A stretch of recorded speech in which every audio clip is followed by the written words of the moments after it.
Okay, number one. Number one, why she's so goddamn strong is the tits. Yeah.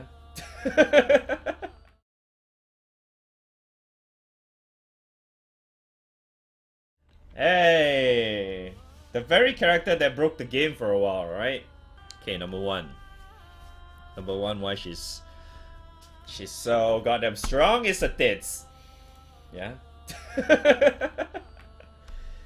It's like, oh, 10 out of 10. Nope, 15 out of 10, right? I rated her. Yeah, 15 out of 10. Easy. Mm. It's like, you know, you know, isn't that even closer, man? Okay, you know what? So, let's be real here. Besides that, right? Like, one of the reasons why she's really, really strong is because of this. This thing. She's a sword user, and this. You know, these two is insane. Just this two. Just because being a sword user and this. So fucking insane. So, okay, let's go through it slowly. I kind of know already, so it's not exactly like first impression. So I just want to point that out again. Okay, so her Ogi does is extra all allies gain wind attack up and earth cut. So this is insane for technically the entire party. That's even crazier. And on element some extra sustain on Ogi, oops. Okay. That was totally intentional, just so I can get a clearer view of her tits again. Okay, never mind. It's because it's very likely you'll be oging a lot, especially if when you're using Siete, you know. If you're using Siete, even she's gonna be oging so much more. It'll benefit so much with just this. So you get very nice sustain and extra DPS, which is just crazy. And then her first skill is Reversal Tie, 6 technically fire turns, 180 seconds, and defend down. She can debuff relatively well. Yeah, it's 100% base accuracy, so it's really good. 25% too. It's not really that high, but has a get away from me. Holy shit, there's a 15% win defend down here, which is really, really crazy, man. Yeah, this doesn't stack with Ultima because it's the exact same mod. Yeah, so if you're not, it's even better if you're not using Ultima as your main hand. So that's I just want to point that out, especially with stamina shit in the process now, or like in the meta now for win. You probably might be using Sage or some shit. Who knows? I don't know. So yeah, this is still nice regardless. This is definitely good. This is nice. Then her this debuff is great. What is armored actually?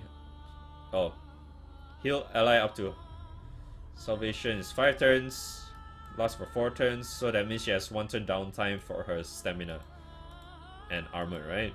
So she has a 5 turn cooldown heal. Man, this is insane, dude. Oh my gosh, she's so crazy. Banner of the Brave. 6 turns, 6 turns cooldown, lasts for 3 turns. All allies gain 30% attack up. And charge bar. Does it stack with... Wait, doesn't Neo have the... Wait, let me go look up Neo's buff again. I know she has 2 buffs, right? Yeah, she gets this as extra.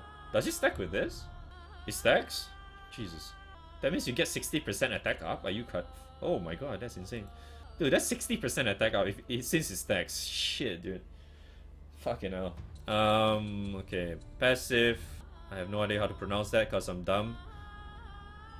20% chance of dealing... What the fuck? Unswayed. Boost to multi-attack rate based on how high HP is. What the fuck? About 30% double attack, 20% triple attack, and max HP. What? Why is her passive so insane? Jesus, okay. EMP, yeah, human, race, well, race has 1 crit. That's kind of normal for humans. Then her specialty is triple attack debuff success. I don't think it's needed. Maybe you'll put healing though. Well, she doesn't have this yet. Okay, you definitely want to get crit. You definitely want to get some defense and HP, so I think HP will be prioritized because stamina.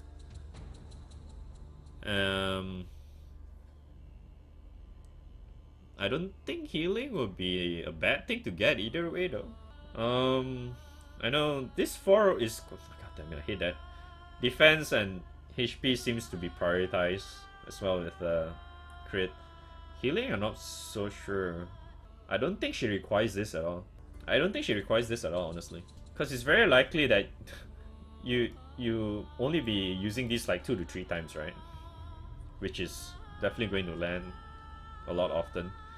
I know it's good, but for her case it's a little different though. I feel like it's better to prioritize on getting HP and in defense instead. Well, I guess you can get it.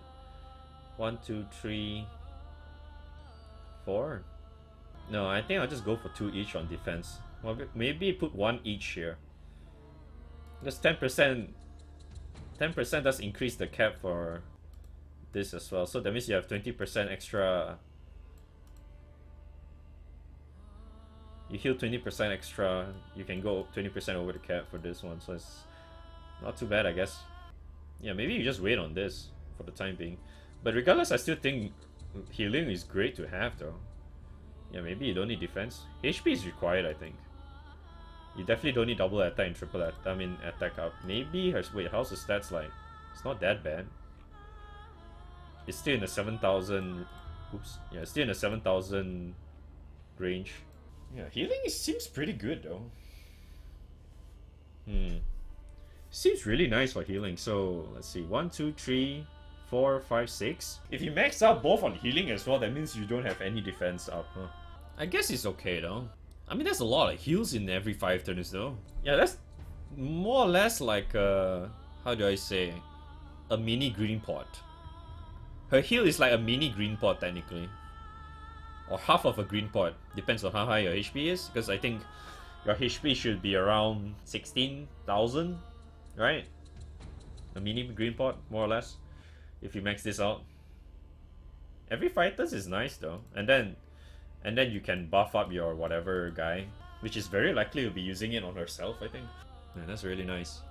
The EMP is okay though, it's not really like super great. But the rest of her is just really, really strong. Her passive is just so insane, man. She just works so well by herself. And you can use her in like almost everywhere. Because of this. You know, this kind of reminds me of, this somewhat reminds me of Delafield in a way, if you think about it. But it just works differently. It has very similar type of mechanic as Delafield. The only difference is that Delafield has no downtime at all. This has 1 turn downtime. And this also allows you to reduce damage. And then you got stamina.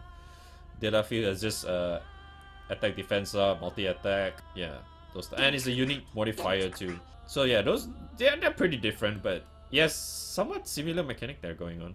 Yeah, that's a little bit sad, yeah. I do notice that because of this. But it kinda, how to say, it buffs up in a way where if you did not make an Ultima win, which is also good for me. If you have Ultima sword in your grid, she still does really well though. You can use something else as your main hand. Which I think I'd rather use like Xeno Spear or Xeno Harp not Xeno Grimnir Harp as the main hand instead. Which is, I think, does a lot better. Feels like a lot better though. I mean, because I really like the Grimnir Ogi effect. Yeah, or you could go for the class weapons too. Class weapon is relatively good too. This is still damn good though. Fucking hell. Now she's not Korwa type of character, so can't really put her as 10 out of 10. Like, let's be real here. She's an easy 9.5 for sure. Like, super easily 9.5, man. Just look at her fucking skill set. You can do everything with her. She seems like a 10 out of 10 for Win itself. It's like if you're planning to main Win, you have to get her. It does feel like it. If you really want to main Win, you need to get her. She's like a 10 out of 10 if you're a Win main. But no, she's clearly 15 out of 10, man. The extra 5 points for tits. Alright, that's my TLDR is already in the front of the video, so you get the idea. And the conclusion is she's 15 out of 10 because her massive tits adds another 5 more points. No, sorry, 5.5 points. Because it's 9.5. She's a 9.5. You add 5.5 points for tits. Ah, yes. Okay, there we go. HP, crit, healing, debuff success, I guess. Nah, yeah. Alright, done. That's it. Bam!